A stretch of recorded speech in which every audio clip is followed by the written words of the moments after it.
ओम नमः सदेव्य। ओम नमः सदेव्य। ओम नमः सदेव्य। मंगलम भगवान वीरो मंगलम गौतमो गणी मंगलम कुंद कुंदाद्यो जैन धर्मोस्तु मंगलम सर्वमंगल मांगल्यम सर्वकल्याणकारकम प्रधानम सर्वधर्माणां जैनम जयतु शासनम जैनम जयतु शासनम वंदितु सर्वसिद्धि ध्रुवमचलमणोभवं गतिं पत्ये मोक्षामि समय पाहुड मृण्मो सुदिकेवली भणिनम् नमः समय साराय स्वानुभूत्या चकाशते चित्स्वभावाय भावाय सर्वभावान्तरचिदे।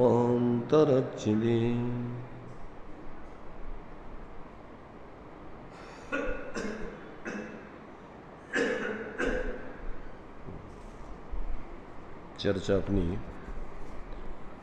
समय सार जी ग्रंथ के माध्यम से परिशिष्ट में 47 शक्तियों के स्वरूप को समझने की चल रही है। अभी तक अपनी 43 नंबर तक की शक्ति की चर्चा हो गई। आगे जो शक्तियां हैं उनकी क्रम से चर्चा यहाँ चलेगी। तो 44 नंबर की जो शक्ति है वह है संप्रदान शक्ति है। उस संप्रदान शक्ति का क्या स्वरूप है उस बात को यहाँ पर आचार्य देव बतलाते। स्वयं दीयमान भाव उपेयत्मयी संप्रदान शक्ति। क्या स्वरूप है संप्रदान शक्ति का? स्वयं दीयमान भाव उपेयत्मयी संप्रदान शक्ति। स्वयं के द्वारा दिया जाने वाला जो भाव है उसको ग्रहण करने रूप ऐसी संप्रदान शक्ति। नीचे देखिए उसका अर्थ दिया हुआ है। अपने द्वारा दिया जाता जो भाव, अपने द्वारा दिया जाता जो भाव उसकी उपेयत्मयी अर्थात उसे प्राप्त करने के योग्य पनामयी अर्थात उसे लेने के पात्र पनामयी संप्रदान शक्ति। कौन सी शक्ति है? जो आत्मा क्या करता है? आत्मा में जो भाव होते हैं तो ऐसे अपने द्वारा जो भाव होते हैं उस भावों को ग्रहण करने की पात्रता रूप, ग्रहण करने की योग्यता रूप संप्रदान शक्ति। तो अब देने वाला कौन और लेने वाला कौन? यहाँ पर देने वाला भी आत्मा और लेने वाला भी आत्मा। तो ये आत्मा में ऐसी शक्तियां हैं। तो ये संप्रदान शक्ति का स्वरूप क्या है कि जो भाव आत्मा में उत्पन्न होता है तो उस भाव को ग्रहण करने की योग्यता भी उसी आत्मा में होती है। तो ये जो है यहाँ पर संप्रदान माने दिया जाने वाला भाव। संप्रदान में क्या होता है? सम्यक प्रकार से दिया जाने वाला भाव। तो ऐसा जो है जो सम्यक प्रकार से दिया जाने वाला भाव है अपने द्वारा ही ऐसे उसको प्राप्त करने की योग्यता पने रूप, यानी उसको प्राप्त करने की सामर्थ्य, उसकी योग्यता, ऐसी वो संप्रदान शक्ति है। मतलब ये है, क्योंकि अपन ने अभी 47 शक्तियों में एक 18 नंबर की शक्ति पड़ी थी, उत्पाद व ध्रुवत्व नाम की शक्ति, एक उसके आगे 19 नाम की शक्ति पड़ी थी, उसमें परिणाम शक्ति। तो उन दोनों में भी क्या सिद्ध किया था? उत्पाद व ध्रुवत्व, आत्मा में क्रम और अक्रम वर्ती इस प्रकार की पर्याय होती हैं, इस प्रकार के परिणाम होते हैं। तो उन परिणामों में परिणमन करने की सामर्थ्य आत्मा में है। तो ये यहाँ पर भी अपने लिए आत्मा निरंतर क्या करता रहता है? निरंतर उसमें एक एक पर्याय उत्पन्न होती रहती है। और वो कहाँ से होती है वो पर्याय? वो आत्मा में से ही होती है। और वो कहाँ जाती है पर्याय? वो आत्मा में ही रहती है।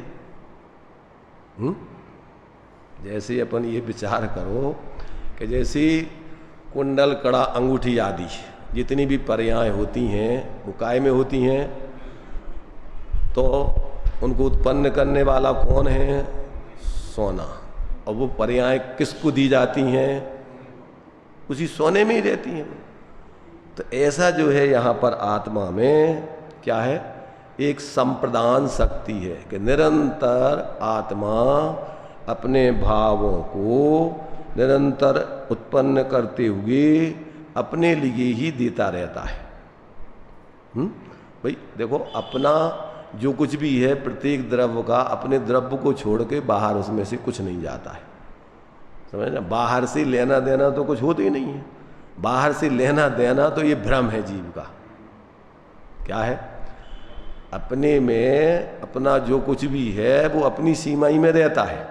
और ऐसा जिसको पता हो जाता है, देखो भेद करके देने लेने की बात है, अभेद में तो देने लेने की बात ही नहीं। क्या?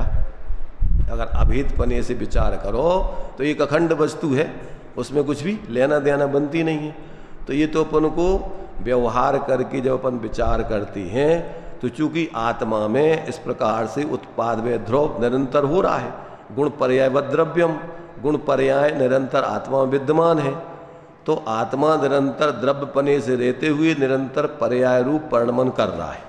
तो वो भाव जो उत्पन्न होते हैं वो आत्मा में से उत्पन्न होते हैं और आत्मा रूप ही रहते हैं। अखंड वस्तु है ये। कौन सी? उत्पाद व ध्रुवत्व रूप अथवा गुण पर्याय रूप, ऐसी ये अखंड वस्तु है। तो उस अखंड वस्तु में जो कुछ भी हो रहा है उसी की सीमा में रहता है। तो अपने भाव स्वयं ही द्रव्य में से उत्पन्न होते हैं और वो द्रव्य रूप ही रहते हैं। तो ये जब तक अपन को इस प्रकार से आत्मा की ऐसी अनंत शक्तियों में उसका यथार्थ स्वरूप अनेकांतमयी जो स्वरूप है, कौन सा अनेकांतमयी? स्वचतुष्टय रूप, उत्पाद व ध्रुव रूप, द्रव्य गुण पर्याय रूप, जब तक ऐसे अपने उस स्वरूप का बोध नहीं होता है तब तक ये जीव ज्ञान में भ्रांति करके निरंतर परलक्ष्य करके क्या करता है?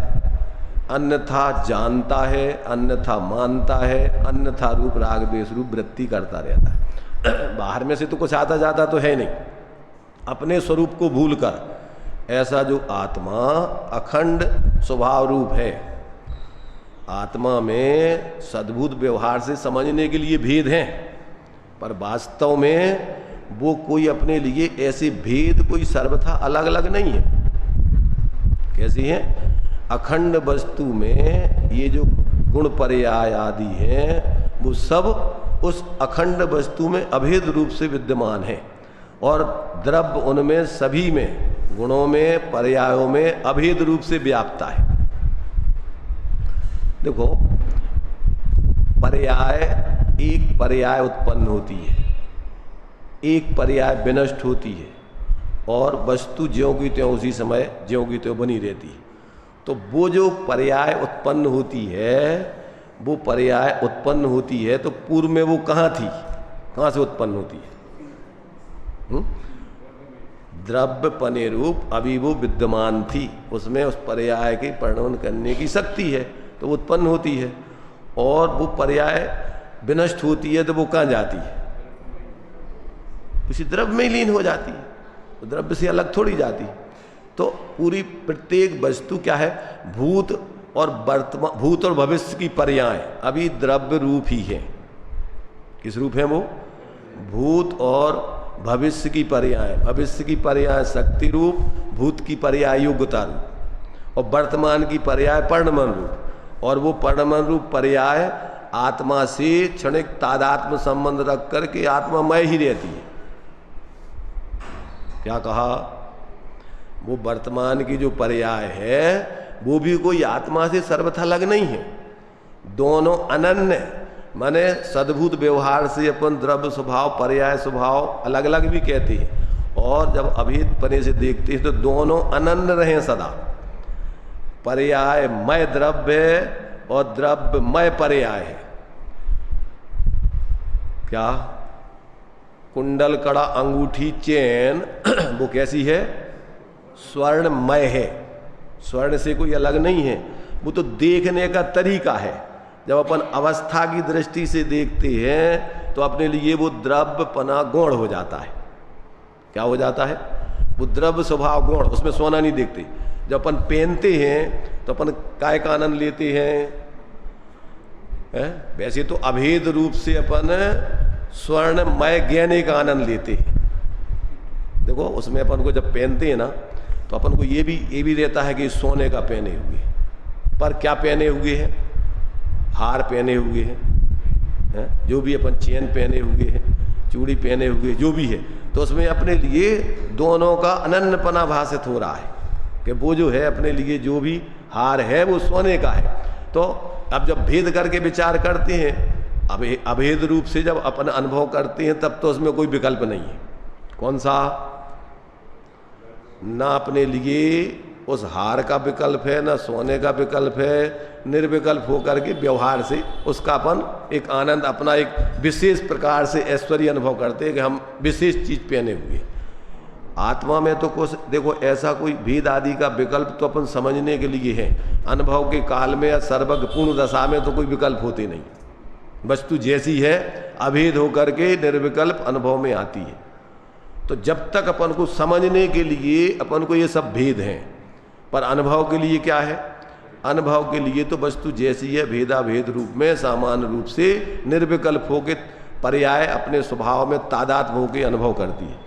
तो यहाँ पर अपने लिए जो है इस 47 शक्तियों में आत्मा के अपने ही वास्तव में पूर्ण रूपेण स्वरूप को यहाँ पर अनेक अनेक दृष्टिकोणों से सिद्ध किया जा रहा है। द्रव्य गुण पर्याय आदि रूप में, अथवा द्रव्य क्षेत्र काल भाव आदि के रूप में, ये सारी की सारी अपनी वस्तु की ही अपने लिए पूरी जानकारी दी जा रही है अनेक दृष्टिकोणों से।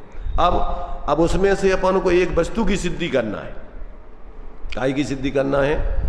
एकमात्र अपने लिए अपने स्वरूप की सिद्धि करना है। और स्वरूप की सिद्धि मात्र सविकल्प ज्ञान में करके ही नहीं रहना है, उसको अपन को अंदर में वस्तु की सिद्धि करके उसमें अभेद पसर करके अभेद लीन होकर के और उसका अतीन्द्रिय आनंद भोगना है। तो ये जब अपने लिए यहाँ पर इन शक्तियों के माध्यम से ऐसे अनंत शक्तिमान आत्मा को समझ करके और उसमें अभेद होकर के अपना अनुभव करते हैं, तो निर्विकल्प होकर के आत्मा का स्वभाव क्या है? शांत, निराकुल, आनंदमय, निराकुलतामय, सहजता रूप, तृप्ति रूप, ऐसा सहज उसके लिए उसका वेदन होता है। उसके लिए कोई जो परलक्ष्य करके जो आकुलता होती है, जो राग द्वेष मोह के भाव होते हैं, वो भाव पैदा नहीं होते। तो यहाँ पर जो है आत्मा का यहाँ पर जो संप्रदान शक्ति है, उस संप्रदान शक्ति में अपने लिए आत्मा का देखो यहाँ तो बहुत संक्षेप में स्वरूप बताया है। अपने द्वारा दिया जाता जो भाव उसके उपेयत्वमयी अर्थात उसे प्राप्त करने के योग्य पनामयी या उसे लेने की पात्र पनामयी ऐसी संप्रदान शक्ति है। माने जो भाव उत्पन्न होता है उस भाव को स्वयं ही ग्रहण करने रूप, उस रूप परिणमन करने रूप आत्मा में या द्रव्य में ही इस प्रकार की शक्ति है कि वो उस प्रकार से अपनी पर्यायमय परिणमित होता है और वो द्रव्य में से ही आता है अथवा गुण में से आता है। इसके लिए देखो इसमें जो इन्होंने बारेल जी ने जो इसका खुलासा किया है, थोड़ा इसको पढ़ते हैं, इससे अपन को थोड़ा भाव समझ में आएगा। संप्रदान अपने द्वारा दिया जाने वाले भाव की उपयत्वमयी शक्ति जानना, और अपादान शक्ति, इसी के दूसरी जो है, इसमें दो शक्तियों का एक साथ खुलासा किया इन्होंने, संप्रदान शक्ति और अपादान शक्ति। तो अपादान शक्ति का क्या स्वरूप दिया यहाँ? तो अपादान शक्ति उत्पाद व्यय आलिंगित भाव अपाय निरपाय ध्रुवत्वमयी अपादान शक्ति। अर्थात उसका अर्थ क्या होता है कि उत्पाद व्यय से आलिंगित भाव से नाश होने से हानि को प्राप्त न होने वाली ध्रुवत्वमयी, ये कौन सी शक्ति है? अपादान शक्ति। जो भाव आते हैं, अब वो वस्तु स्थायी रहेगी तभी तो उसमें से आएंगे, अगर वो नष्ट हो जाएगी तो काय में से भाव आएंगे प्रति समय। तो वो कौन सी शक्ति है? वो उत्पाद व्यय से आलिंगित भाव से और उसमें नाश न होने वाली इस प्रकार से ध्रुवत्वमयी शक्ति है। माने उत्पाद व्यय के साथ उसमें ध्रुवपना कायम बना रहे, ऐसी उसमें जो है कौन सी शक्ति है? अपादान शक्ति। अपादान माने जिसमें से भाव प्राप्त किया जाता है, तो वो शक्ति नित्य हो तभी तो उसमें से भाव। तो इसमें यहाँ पर जो है उसका जो है कि उत्पाद व्यय से आलिंगित भाव से नाश होने से हानि को प्राप्त न होने वाली, उत्पाद व्यय भाव तो नष्ट होने वाले भाव है, क्षणिक भाव है, और ध्रुव भाव कैसा है? वो शाश्वत भाव है। तो कहते हैं जो उत्पाद व्यय जो भाव होते हैं उसमें तो नाशपना होता है, तो नाश होने की हानि को प्राप्त न होने वाली। तो इस उत्पाद व्यय भाव से जो नष्ट अवस्थाएं नष्ट होती हैं उसमें नाश नहीं होने वाली, ऐसी अवस्था होने पर भी क्या है? वो ध्रुवपने रूप बना रहना, वो ऐसी कौन सी शक्ति है? अपादान, जिसमें से निरंतर परिणाम उत्पन्न होते रहते हैं, जिसमें से परिणाम प्राप्त किए जाते हैं, ऐसी अपादान शक्ति। तो ये जो है ऐसी, इसमें उस दोनों का स्वरूप। यहाँ कारक संबंधी 6 शक्तियों की चर्चा चल रही है। सामान्यतः 6 कारकों का स्वरूप इस प्रकार जानना। 6 कारकों का स्वरूप, 6 कारकों के नाम तो पता है ना? कर्ता, कर्म, करण, संप्रदान, अपादान, अधिकरण। कर्ता, कर्म, करण, संप्रदान, अपादान, अधिकरण, और 6-7। अब 7वीं है संबंध, इसमें एक शक्ति और विभक्ति दी गई है। तो इसका जो स्वरूप है, जो कार्य को करता है वह कर्ता नामक कारक कहलाता है। जो कार्य होता है उस कार्य रूप जो परिणमन करता है वो कर्ता कहलाता है। तो ये क्या है? ये कर्ता नामक कारक है, और जो कार्य है वह कर्म नामक कारक है। जो कार्य होता है वो क्या है? वो उसका कर्म है। जिसके द्वारा कार्य हो वह साधन कारक, वह साधन कारक करण कारक कहा जाता है। उसका कारण कौन? जो कार्य हुआ है उसका कारण क्या है? तो वो करण कारक कहलाता है। और कार्य का लाभ जिसे प्राप्त हो वह संप्रदान कारक कहलाता है। कार्य जिसे प्राप्त होता है वो क्या कहलाता है? संप्रदान। तो कार्य का लाभ जिसे प्राप्त हुआ है संप्रदान कारक है, और कार्य जिसमें से उत्पन्न हो वह अपादान कारक है। तथा कार्य के आधार को अधिकरण कारक कहते हैं। क्या कहा? कार्य के आधार, जिसके आधार से कार्य होता है उसको अधिकरण कारक कहा जाता है। तो अब ये 6 कारकों का स्वरूप है। यहाँ अब ये बतला रहे, यहाँ तो सर्वविदित ही है कि इन शक्तियों के प्रकरण में निर्मल पर्याय रूप क्रिया को सम्मिलित किया जाता है। अतः अब प्रश्न यह है कि सम्यक दर्शन आदि निर्मल पर्यायों का कर्ता कौन है? क्या सम्यक दर्शन आदि निर्मल पर्यायों का कर्ता कौन है? और कर्म कौन है? उन्हें प्राप्त करने का साधन क्या है? वे निर्मल पर्याय किसको प्राप्त होती हैं और वे कहाँ से आती हैं और उनका आधार क्या है। ये 6 कारकों का ये स्वरूप है।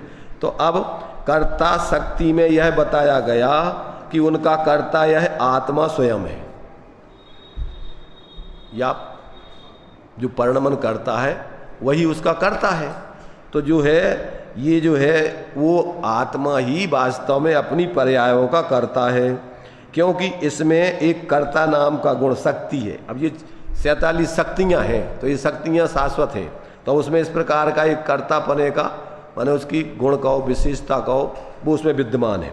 तो वो इस प्रकार से निरंतर अपनी पर्यायों को करता रहता है उस गुण के कारण से, जिसके कारण यह आत्मा स्वयं ही उक्त निर्मल पर्यायों रूप निरंतर परिणमित होता रहता है। पर्यायों को कौन, इसलिए उसको कोई बाहर में ताकने झांकने की जरूरत नहीं है। सम्यक दर्शन आदि प्राप्त करने के लिए अपन को किससे प्राप्त करना है, किसकी तरफ देखना। देखो सम्यक दर्शन के कारणों में अपन को बताया जाता है कि सच्चे देव शास्त्रु का श्रद्धांत सम्यक दर्शन है, फिर कहते हैं 7 तत्वों का श्रद्धांत सम्यक दर्शन है, फिर कहते स्वपर का श्रद्धांत सम्यक दर्शन है, फिर कहते आत्मा का श्रद्धांत सम्यक दर्शन है। तो कितने प्रकार का सम्यक दर्शन है? देखो फिर चार चीजें क्यों बतलाई। देखो सम्यक दर्शन आदि का स्वरूप जीव को अनादिकाल से स्वरूप को भूला हुआ है, उसको पता नहीं है कि वास्तव में अपना मूल स्वरूप क्या है और अपना मूल जीवन क्या है।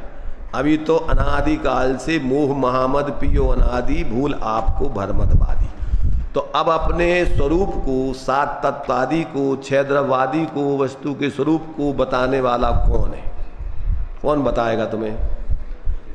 सच्चे देव शास्त्र गुरु आपके लिए इस वस्तु स्वरूप को बताने वाले निमित्त हैं। क्या? अगर आपको जानकारी प्राप्त करना है तो सच्चे देव शास्त्र गुरु के अलावा आपको वस्तु स्वरूप की जानकारी कोई नहीं दे सकता है। अब जब आप सच्चे देव शास्त्र गुरु का सानिध्य प्राप्त करके उनके द्वारा बताए हुए तत्वों को सुन करके समझ करके उसमें से क्या करोगे, तो तत्व आपको जब समझोगे सविकल्प दशा में, तो 6 द्रव्य 9 पदार्थ होते हैं, तो उनका स्वरूप समझोगे। उनका स्वरूप समझोगे तो भेद रूप में सविकल्प दशा में उनका ज्ञान होना जरूरी है।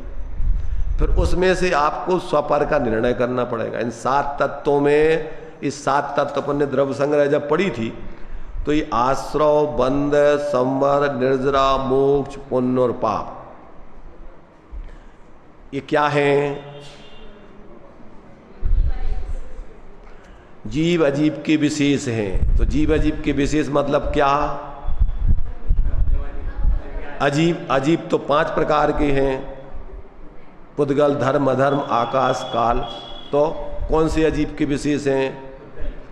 ये जीव अजीब में से पुद्गल द्रव्यों के ये कौन से? आश्रव, बंध, संवर, निर्जरा, मोक्ष, पुण्य और पाप, ये 7 तत्व ये पुद्गल द्रव्य के भी हैं और जीव द्रव्य के भी हैं।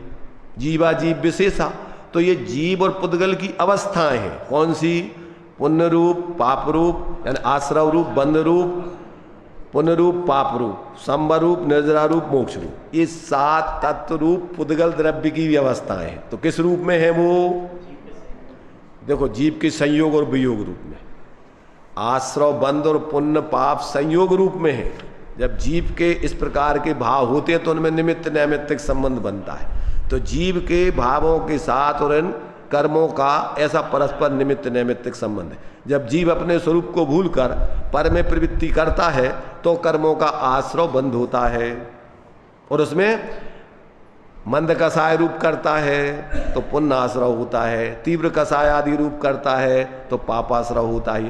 तो अब उसमें अपन को फिर विभाजन करना है तो वो घातिया घातिया कर्मों के भेद प्रभेद वो करना नहीं योग का विषय। तो एक सामान्य से अपन समझें उसको कि ये जीवों के भावों के निमित्त से इस प्रकार से पुद्गल कार्मण वर्गणाओं में और ज्ञानावर्णाधिक 8 कर्मरूप से परिणमन करने की योग्यता उसकी अपनी खुद की है और उस कारण से वो आत्मा के साथ एक चित्रावगाही संबंध होकर के और क्या होता है, बंधन को प्राप्त हो जाता है। इस प्रकृति 4 प्रकार का बंधन, प्रकृति, प्रदेश, स्थिति, अनुभाग रूप। ऐसा उन पुद्गलों में भी फिर ये क्या है जो अपने लिए आश्रव, बंध, संवर, निर्जरा, मोक्ष, पुण्य और पाप। तो ये जीव के विशेष हैं, एक पुद्गल के विशेष हैं। और जीव के भी भाव कौन से? जब ये जीव क्या करता है, जब ये जीव अपने स्वरूप को समझ लेता है और उस पुण्य पाप आदि से संयोगों से पृथक अपनी आत्मा की श्रद्धा ज्ञान लीनता करता है, तो यहाँ से आते हुए कर्म रुकते हैं और बंधे हुए कर्म निर्जरित होते हैं क्रम क्रम से। जो अपन पढ़ते ना छठाला में, जिन पुण्य पाप नहीं कीना, आत्म अनुभव चित दीना, तिन ही विधि आवत रोके, संवर लह सुख अवलोके। तो यहाँ से जब ये जीव अपने उस चैतन्य स्वरूप ज्ञान लक्षण से लक्षित ऐसे आत्मा को अपना स्वरूप जानता मानता है और उसकी श्रद्धा ज्ञान लीनता करता है, तो वहाँ से इसका आत्मा का ये संवर तत्व, संवर तत्व माने शुद्ध भावों की उत्पत्ति। संवर क्या है? शुद्ध भावों की उत्पत्ति होती है। सम्यक दर्शन ज्ञान चारित्रादि आत्मा में प्रकट होते हैं और जब आत्मा उसमें विशेष स्थिरता करता है तो फिर कर्मों की निर्जरा विशेष होती है। और जब अपना आत्मा के परिणाम अपने आत्म स्वभाव में पूर्ण रूपेण लीन हो जाते हैं तो संपूर्ण कर्मों का अभाव होकर, विकारी भावों का अभाव होकर के और इसकी मोह रहित दशा प्रकट हो जाती है। तो अब ये निमित्त नैमित्तिक संबंध है किसका? जीव के शुद्ध भावों के साथ संवर निद्रा का और मोक्ष का। जैसे जैसे जीव अपने शुद्ध स्वाश्रय से शुद्ध भाव रूप परिणमन करता है, इधर विकारी भावों का और उसके निमित्त आते हुए कर्म और बंधने वाले कर्मों का संवर निद्रा क्रम से होती जाती। तो अब ये जो है, अब ये अपन को जब ये 7 तत्व 9 पदार्थ का ऐसा स्वरूप किसने बताया? ये भगवान जिनेन्द्र ने बताया, भगवान जिनेन्द्र की वाणी ने बताया। उनके द्वारा बताए हुए मार्ग पर चलने वाले ऐसे साधक, आचार्य, उपाध्याय, साधु आदि ऐसे साधकों ने बताया, समझा। तो ऐसा अपन उनके माध्यम से इन 7 तत्व 9 पदार्थ का स्वरूप समझ करके उसमें से ये मैं हूं और ये सब पर है, अपने उस चैतन्य स्वरूप आत्मा को अपना स्वरूप जानकर मानकर उसकी साधना करना। बस ये अपने लिए क्या है? ये कार्यकारी है। तो उसमें से स्व और पर, तो स्व आत्मा स्व और बाकी सब पर। और आत्मा के आश्रित जो भाव होते हैं वे स्वभाव, और अपने स्वाश्रय के अलावा पराश्रय के भाव होते हैं वो विभाव। तो ये अपने लिए जब समझ में आ जाता है तो क्या होता है कि फिर अपन अपने उस एकत्र भक्त आत्मा की आराधना करते हैं। तो ऐसा फिर अपन को स्वापर का श्रद्धान उनमें से ये जितने भी 7 तत्व हैं, आश्रव, बंध, संवर, निद्रा, मोक्ष, पुण्य और पाप, ये आत्मा की अवस्था है। तो अभेद दृष्टि से वो आत्मा ही है।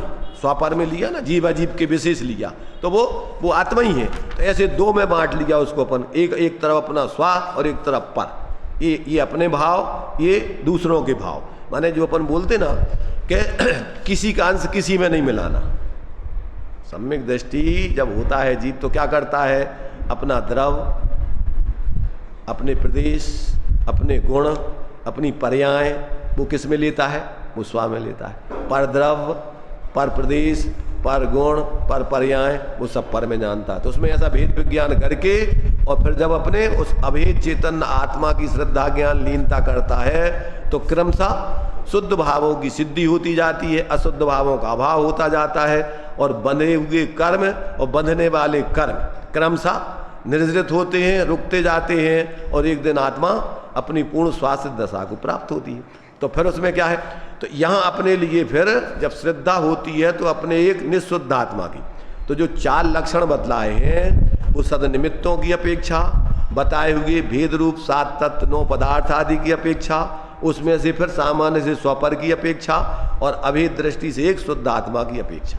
आत्मा की प्रतीति जिसको होती है तो कैसी होती है? अपने को निरंतर चिन्ह मूर्त ही जानता है, मानता है, अनुभव करता है और इसके अलावा अपना कुछ नहीं जानता है। तो एक परद्रव्यंते भिन्न, तो जिसको सम्यक दर्शन होता है उसको ये 4 लक्षण सम्यक पाए जाते। कौन कौन से? सद निमित्तों का भी उसको विवेक होता है।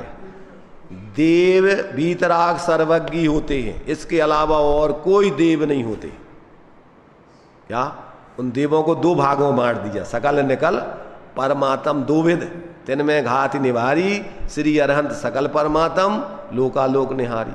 ज्ञान शरीरी त्रिविध कलमर कर्म मल वर्जित सिद्ध महानता, और ते है निकल अमल परमात्म भोगे। तो भगवान का स्वरूप इसी रूप में मानता है। वो क्या करता है, उसके लिए देव का स्वरूप अन्यथा काल्पनिक नहीं मानता वो, इसके अलावा और कोई देव नहीं। गुरु का स्वरूप भी कैसे होते हैं, गुरु विषयासा वसाती तो निरारंभो अपरिग्रहा ज्ञान ध्यान तपो रखता तपस्वी सा प्रशस्यते। विषयों की आशा नहीं जिनके साम भाव धन रखते हैं, निज पर के हित साधन में जो निस्दिन तत्पर रहते हैं, स्वार्थ त्याग की या स्वार्थ साध की आनंदमय तपस्या या कठिन तपस्या। स्वार्थ त्याग की कठिन तपस्या ये तो अज्ञानी जीवों की तरफ से है, क्योंकि उनको बिना लौकिक प्रयोजन साधे एक कदम नहीं रखते लोग। संसारी जीव, मिथ्या दृष्टि जीव क्या करते हैं, रात दिन जो भी काम करते हैं बिना लौकिक उद्देश्य से, अपना लौकिक प्रयोजन साधे बिना नहीं करते। तो अज्ञानी जीवों को स्वार्थ त्याग की कठिन तपस्या है ये। कैसी है, बिना स्वार्थ के कोई कार्य करना ये तो बहुत मुश्किल है। और ज्ञानियों का स्वभाव है, वो तो निकांक्षित पना है, वो कोई लौकिक आकांक्षा रख के कोई कार्य करते नहीं है। तो वो तो अपने स्वार्थ की साधना कठिन नहीं है, आनंदमय तपस्या कर रहे हैं वो तो। निराकुलतामय अतीन्द्रिय आनंद भोगते हुए, तो इसमें कठिन है क्या। तो ये अपन को अस्ति नास्ति का कथन है कि जो लोक में जिसको कठिन माना जाता है, बिना स्वार्थ के कोई भी कार्य करना बहुत मुश्किल है, अज्ञान दशा में होते ही नहीं है। इसलिए अज्ञानी जीवों को तो बड़ी मुश्किल है वो स्वार्थ त्याग की कठिन। और ज्ञानियों का तो स्वभाव है, वो उनके लिए कोई बाहर की चीज इच्छा ही नहीं है। वो जानते हैं कि अपना स्वरूप के अलावा अपने लिए बाहर में कुछ मिलता ही नहीं है, और उससे अपन को कोई ना तो लाभ है, और वास्तव में उस लक्ष्य से अपन को परिणति में आकुलता होती है। इसलिए देव का स्वरूप, गुरु का स्वरूप, शास्त्रों में इस प्रकार का जो उपदेश दिया जाता है स्यादवाद रूप से, वस्तु स्वरूप का अनेकांतात्मक, वो जानते हैं। वो जिसमें वस्तु स्वरूप की सिद्धि की जाती है, ऐसा ही वास्तव में शास्त्रों का जिनवाणी का जो है 6 लक्षण दिए रत्नगण शराबकाचार में। आप तो पग मनुल्लंघ मदृष्टिष्ट विरोधकम तत्वोपदेशकृत सार्वम शास्त्रम कापत घट्टनम। तो ये 6 लक्षणों सहित जो उपदेश है वो ही वास्तव में जनागम है, भगवान जिनेन्द्र की वाणी है, इसके अलावा और कोई आगम नहीं है। तो ऐसा ज्ञानी बराबर शास्त्र के स्वरूप को जानता है, ऐसे ही उपदेश को सुनता है। जहाँ ऐसा उपदेश नहीं दिया जाता है, मोह कसाय आदि का और मिथ्यात् पोषण का, अज्ञान पोषण का, कसाय पोषण का, कुगुरु कुदेव को सही स्वरूप नहीं बताया जाता, तो ऐसे उपदेश को वो जिनेन्द्र भगवान का उपदेश नहीं जानता है। तो इस प्रकार से देव शास्त्र गुरु आप्त आगम पदार्थ, माने आप्त आगम में तो शास्त्र आ गया। तो ये धर्म का स्वरूप भी कैसा है, वास्तव में वीतराग तारूप ही धर्म है। धर्म कैसा, वस्तु स्वभावो धम्मो, तो ऐसा आत्मा का स्वभाव वीतराग स्वभाव है। और उस वीतराग स्वभाव की आराधना पर्याय में करके, पर्याय में भी वीतराग विज्ञानता की सिद्धि करना, वही धर्म है। इसके अलावा और कोई धर्म नहीं। चारों अनुयोगों का प्रयोजन क्या है, एकमात्र वीतराग विज्ञानता की सिद्धि करना है, इसके अलावा कोई धर्म। ऐसे धर्म के स्वरूप को जानता है वो, और उपदेशक भी इसी प्रकार का, वो सम्यक प्रकार के उपदेशदाताओं को जानता है।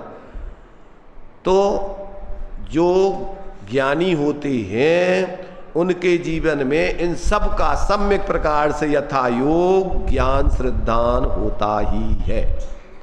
तो इसलिए 7 तत्वों का श्रद्धान, देव शास्त्र गुरु का श्रद्धान, स्वपर का श्रद्धान, आत्मा का श्रद्धान, जिनके जीवन में सम्यक होता है, सम्यक ज्ञान होता है, बराबर वो निमित्तों को सही जानते हैं, सद निमित्तों को जानते हैं, असद निमित्तों को जानते हैं, और अपने स्वभाव को जानते हैं, विभाव को जानते हैं, निमित्त यानी विकारी परिणाम नैमित्तिक भावों को जानते हैं, निमित्त आदि को, इन सब का उसको यथार्थ बोध होता है।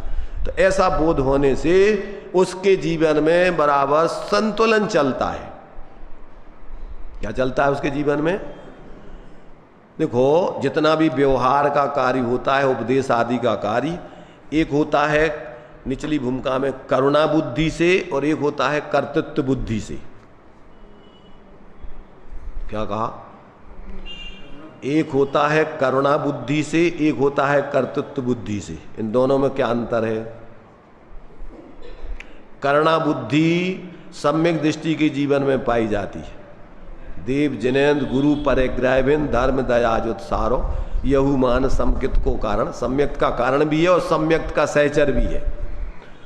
तो करुणा बुद्धि सम्यक दृष्टि के जीवन में पाई जाती है और कर्तृत्व बुद्धि मिथ्या दृष्टि के जीवन में पाई जाती है।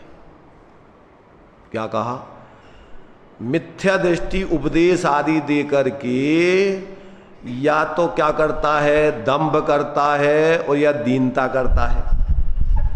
क्या करता है? अगर उसके हिसाब से लोगों का परिणमन होता हुआ दिखता है तो वो क्या करता है? अहंकार करता है, उससे बड़प्पन मानता है अपना। और अगर उस प्रकार से अपने इच्छानुसार परिणमन होता हुआ नहीं देखता है तो वो दीनता मानता है। तो इसका क्या अर्थ होता है? पर से, पर के परिणमन से अपने में बड़प्पन मानना, श्रेष्ठता मानना, यही तो अहंकार है। और पर के अपने हिसाब से परिणमन करने से अपनी हीनता मानना, दीनता मानना, ये क्या है? ये भी तो विपरीत अभिप्राय है। भाई, दूसरों के अच्छे बुरे परिणमन से तुझे क्या लाभ हानि है? वस्तु स्वरूप की स्वतंत्रता का बोध होने से ज्ञानी तो जानता है कि अगर वो परिणमन सम्यक कर रहा है तो उसकी होनहार अच्छी है। उसकी होनहार का विचार करके ज्ञानी तो क्या करते हैं? जान लेते हैं। अगर वो सम्यक परिणमन कर रहे हैं तो उसकी होनहार अच्छी है, और अगर परिणमन अच्छा नहीं कर रहे हैं तो उसकी होनहार खराब है। तो वो तो हर परिस्थिति में समता रखते हैं। ना तो दूसरों के परिणमन करने से अपने अंदर दम्भ आता है, अपना बड़प्पन महसूस होता है कि हम कुछ बढ़ गए, हमारी कुछ महत्ता बढ़ गई।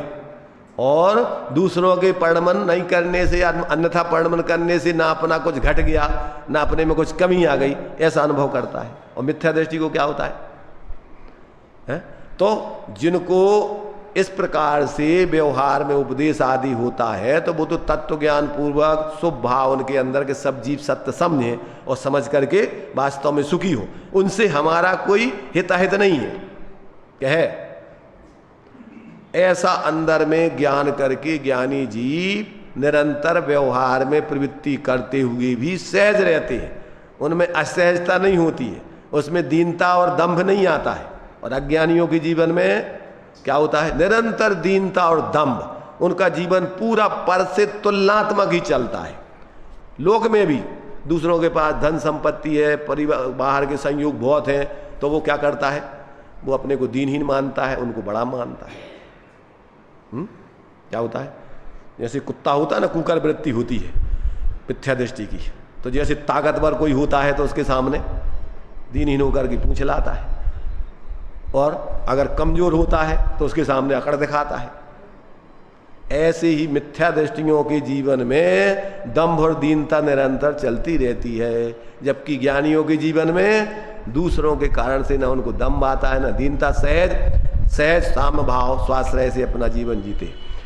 तो ये जब अपने लिए इस प्रकार से वस्तु स्वरूप का निर्णय होता है और स्वाश्रय पूर्वक अपना जीवन चलता है, तो निरंतर अपने द्रव्य के आश्रय से पर्याय में स्वाभाविक परिणति प्रकट होकर के वृद्धि को प्राप्त होती जाती। वो पर्याय अपने स्वाश्रय से ही शुद्ध पर्याय प्रकट होती हैं, उनमें वृद्धि होती है, पूर्णता होती है, पराश्रय से नहीं, परमय से नहीं। कहां से आता अपनी पर्यायों की शुद्धता? अपने स्वरूप में से आती है। और अपने स्वरूप में ही अपने बस, चूंकि वो पर्याय भी अपने आत्मा की ही है, आत्मा ही है अभेद दृष्टि से, इसलिए वो उसी में रहती हैं। तो ऐसा अपने लिए जो आत्मा में जो शक्तियां हैं, वो आत्मा की शक्तियां आत्मा की अपनी सीमा को बताती हैं, और आत्मा की सीमा को बता करके अपने स्वाश्रय पूर्वक के सम्यक आनंदमय जीवन जीने की ये प्रेरणा देती। क्या कहा? तो इसमें अपने लिए ये संप्रदान और अपादान नाम की जो शक्तियां हैं, तो इसमें जो है यहाँ कहते हैं कि जो 6 कारक हैं, तो कर्ता शक्ति में यह बताया है कि कर्ता यह आत्मा स्वयं, क्योंकि इसमें एक कर्ता नाम का एक गुण है। इस प्रकार से निरंतर अपनी पर्यायों को निरंतर जो है करता रहे, माने उन पर्यायों को उत्पन्न करता रहे, जिसके कारण से ये आत्मा स्वयं निर्मल पर्याय रूप परिणमित होता है। और कर्म शक्ति में यह स्पष्ट किया है कि आत्मा का निर्मल परिणाम ही आत्मा का यथार्थ कर्म है। आत्मा का कर्म क्या है? कार्य। आत्मा का कार्य क्या है? आत्मा का कार्य सहज सम्यक दर्शन ज्ञान चारित्र आदि रूप परिणमित होना, मिथ्या दर्शन ज्ञान चारित्र आदि रूप परिणमित होना, ये आत्मा का कार्य नहीं है, ये कुकर्म है। लोक में अपन बोलते हैं जो जैन होते हैं जैसे, तो जो अगर वो अपने जैनत्व रूप परिणमन नहीं करे तो अपन कहते हैं जैन नहीं है सब। तो ऐसे ही यहाँ आत्मा का स्वभाव रूप परिणमन करना उसका यथार्थ कर्म है। उसके लिए यहाँ इन्होंने एक समय सार जी का कलश भी दिया है, या परिणमति सा कर्ता, या परिणामो भवेतु तत्कर्म, या परिणति क्रिया सा त्रयमपि भिन्नम ना वस्तुतया। ये तीनों भेद से अपन कर्ता कर्म क्रिया कही जाती है, पर वस्तु रूप से देखा जाए तो ये तीनों कोई अलग अलग नहीं, एक ही वस्तु हैं। तो इस प्रकार से ये यहाँ पर अभी जो है अपने लिए जो कर्ता कर्म करण शक्ति में यह स्पष्ट किया गया है कि आत्मा को सम्यक दर्शन आदि निर्मल पर्यायों की प्राप्ति के लिए अन्य साधनों की अपेक्षा नहीं है, क्योंकि आत्मा में एक करण नामक गुण या शक्ति है जिसके द्वारा आत्मा इन्हें प्राप्त करता है या कर सकता है। उसमें ही इस प्रकार की क्या है? करण शक्ति है कि जिसके कारण से कारण वो सम्यक दर्शन आदि उसके जीवन में निरंतर बढ़ती रहे। अब संप्रदान और अपादान शक्ति में यह बताया जा रहा है कि उक्त निर्मल पर्याय आत्मा के लिए हैं और आत्मा को प्राप्त होती हैं और आत्मा में से ही होती हैं। देखो अन्य लोगों में एक बात कही जाती है, वो यहाँ तात्विक दृष्टि से लागू होती है। वो तो मानते हैं अज्ञान दशा में देने वाले श्रीनाथ और पाने वाले श्रीनाथ। सुना आप लोगों ने नाम है? जो वहाँ दान आदि आता है तो वो भगवान की कृपा से ही मानते हैं, और किसको दिया जा रहा है? भगवान ही को दिया जा रहा है।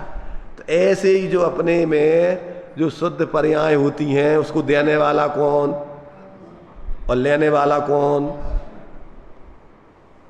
देने वाले श्रीनाथ और लेने वाले श्रीनाथ। अब अपन को उसमें कुछ भी अलग से कुछ करने की स्थिति नहीं। तो यहाँ पर जो है संप्रदान अपादान, देने वाले और लेने, कहाँ से आती है, किसको दी जाती हैं? कि अपने में से आती हैं, अपने लिए दिए जाती, और कहीं जाती भी भाई अपनी जो है निराकुलता आनंद आत्मा ही तो भोगता है, कौन भोगेगा? इसलिए यहाँ पर कहते हैं कि ये आत्मा की निर्मल पर्याय का संप्रदान आत्मा स्वयं ही उसे अंगीकार करता है। आत्मा अपनी निर्मल पर्याय प्रकट करके किसी अन्य को नहीं देता है, किंतु अपने में ही रखता है, स्वयं अपने को ही निर्मल पर्याय का दान देता है। ऐसी आत्मा में संप्रदान शक्ति जानना चाहिए। इस प्रकार सम्यक दर्शन आदि भावों का स्वयं ही देने वाला और स्वयं ही लेने वाला, ऐसी ये संप्रदान शक्ति है। इस प्रकार संप्रदान से आत्मा स्वयं ही सम्यक दर्शन आदि का दाता और स्वयं ही उनको ग्रहण करने वाला पात्र, अन्य कोई साधन उसका संप्रदान नहीं है तथा वह किसी का संप्रदान नहीं है।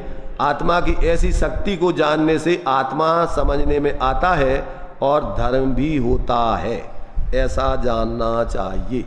तो इस प्रकार से ये शक्तियाँ अपने लिए अपने उस शक्तिमान स्वरूप को सम्यक प्रकार से समझा करके अपनी अनादिकालीन भ्रांति को दूर करने के लिए अपन को ये सब बातें बताई जा रही, जो अनादिकाल से अज्ञान दशा में अपनी भ्रांति चल रही है।